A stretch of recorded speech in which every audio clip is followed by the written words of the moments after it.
Class 12 maths சமச்சீர் கல்வி chapter 1ல் எக்ஸசைஸ் 1.1ல் 13th சம் பார்க்குறோம். கொஸ்டின் ஏ கொடுத்துருக்காங்க, பி மேட்ரிக்ஸ், சி மேட்ரிக்ஸ் கொடுத்துருக்காங்க. ஃபைண்ட் எக்ஸ் சொல்லியிருக்காங்க. அவங்களே ஒரு கண்டிஷன் கொடுத்துருக்காங்க. என்னது? A X B equal to C. அப்போது நமக்கு இருக்கிற clue A X B equal to C. இதிலேருந்து எக்ஸு ஃபைண்ட் அவுட் பண்ணணும்.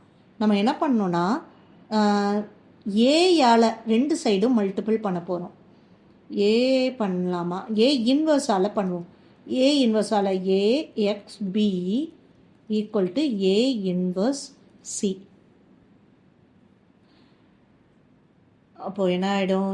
ஏ இன்ட்டு ஏ கேன்சல் ஆகிடும். அப்போ ரிமைனிங் என்ன இருக்கும்? X B equal to A inverse C இருக்கும்.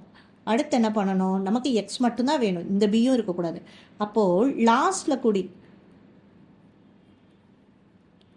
இங்கே பி இன்வர்ஸால் ரெண்டு சைடும் மல்டிபிள் பண்ணிக்கிறோம்.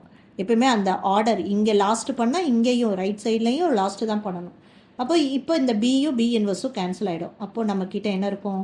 எக்ஸ் மட்டும்தான். X equal to A inverse C B inverse இருக்கும். ஓகே, இப்போ நம்ம எக்ஸ் வேணும்னா ஏ இன்வர்ஸ் கண்டுபிடிக்கணும், பி இன்வர்ஸ் கண்டுபிடிக்கணும். சி ஆல்ரெடி கொஸ்டினில் இருக்குது, அதை நம்ம யூஸ் பண்ண போகிறோம். Okay, A inverse find out பண்ணணும்னா 1 determinant A into adjoint A. Okay, A matrix என்னது? 1 - 1 2 0. ஓகே, இதுக்கு ஏ டிட்டர்மினன்ட் கண்டுபிடிக்கணும்னா இது ரெண்டையும் மல்டிபிள் பண்ணுறோம். 0 மைனஸ் இது ரெண்டையும் பண்ணால் -2.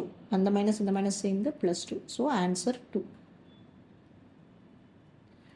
ஸோ 1/2 அட்ஜாயின் ஏ. அட்ஜாயின் ஏ எப்படி கண்டுபிடிப்போம்? இது ரெண்டையும் இன்டர்சேஞ்ச் பண்ணணும். ஸோ 0 இங்கே வந்துடும், 1 இங்கே வந்துடும். இந்த பொசிஷனில் சைனை மட்டும் சேஞ்ச் பண்ணுவோம். இங்கே மைனஸ் இருக்குது, ஸோ இங்கே ப்ளஸ் ஆகிடும். இங்கே ப்ளஸ் இருக்குது, அப்போ இங்கே மைனஸ் ஆகிடும். அப்போ எழுதிடலாமா? 0 1 -2 1. Next B inverse find out பண்ணோம்.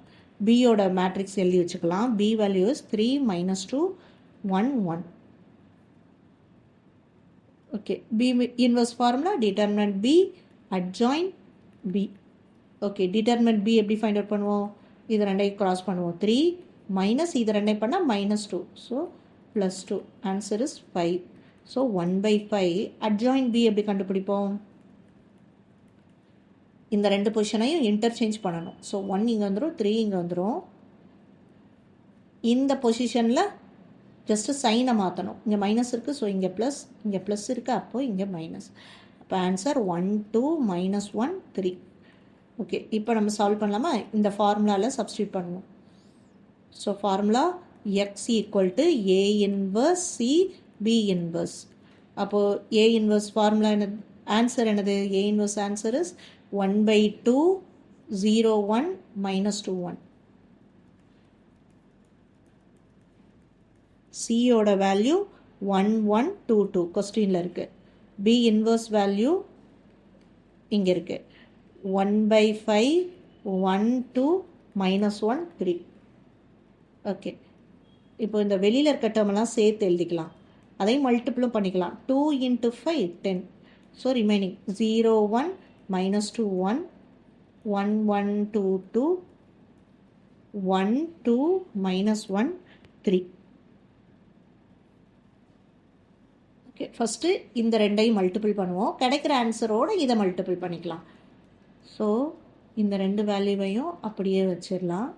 இதை ரெண்டையும் மல்டிபிள் பண்ணுவோம். எப்படி பண்ணுவோம்? ஃபஸ்ட் ரோ வித் ஃபஸ்ட்டு காலம். அப்போது 1 × 1 1 1 × -1 -1 1 × 2 2 1 × 3 -3 1 × 1 sorry 2 × 1 2 2 × -1 -2 2 × 2 2 4 2 × 3 6 plus.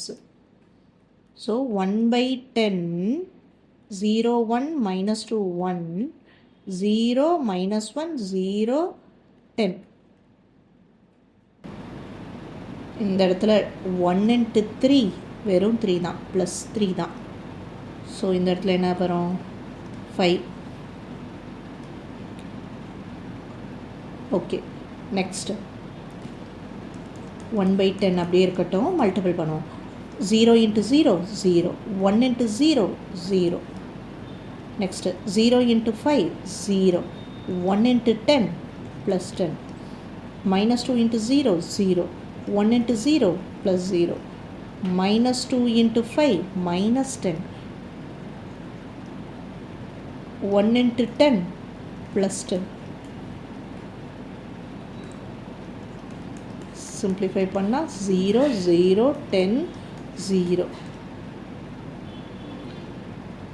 இப்போ இந்த 10ஆல் டிவைட் பண்ணோன்னா 0, 10ஆல் டிவைட் பண்ணிட்டோம்னா 1 வந்துடும். 0, 0.